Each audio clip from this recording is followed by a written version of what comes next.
नमस्कार, मी प्रकाश फळडे।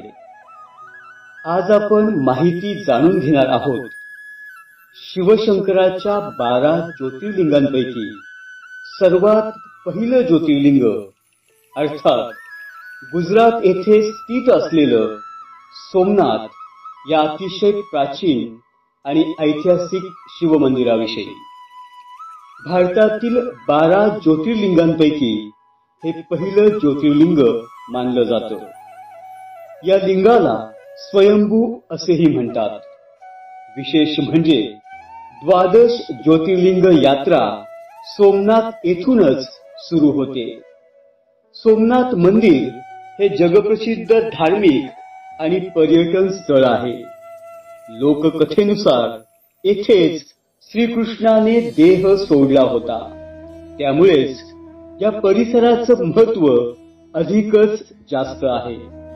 सोमनाथ मंदिराशी संबंधित कथा खूपच प्राचीन आणि अद्वितीय आहे।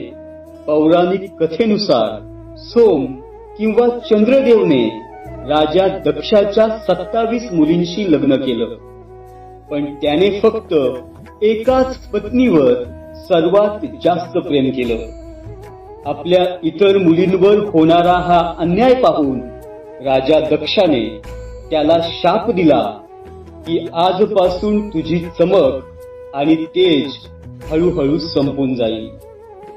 यानंतर चंद्रदेवाची चमक प्रत्येक दुसऱ्या दिवशी कमी होऊ लागली।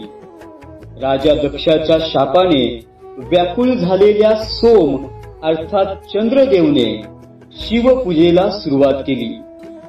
भगवान शिवाने सोमच्या उपासनेला प्रसन्न होऊन त्याला दक्षाच्या शापातून मुक्त केलं।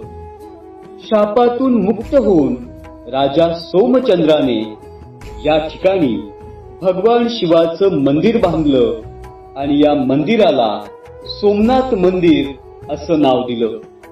तेव्हापासून हेच मंदिर भारतासह जगभरात प्रसिद्ध झालं।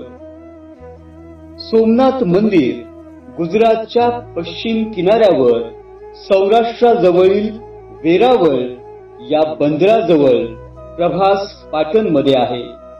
हे मंदिर भारतातील भगवान शंकराच्या 12 ज्योतिर्लिंग मंदिरांपैकी पहिलं मंदिर आहे।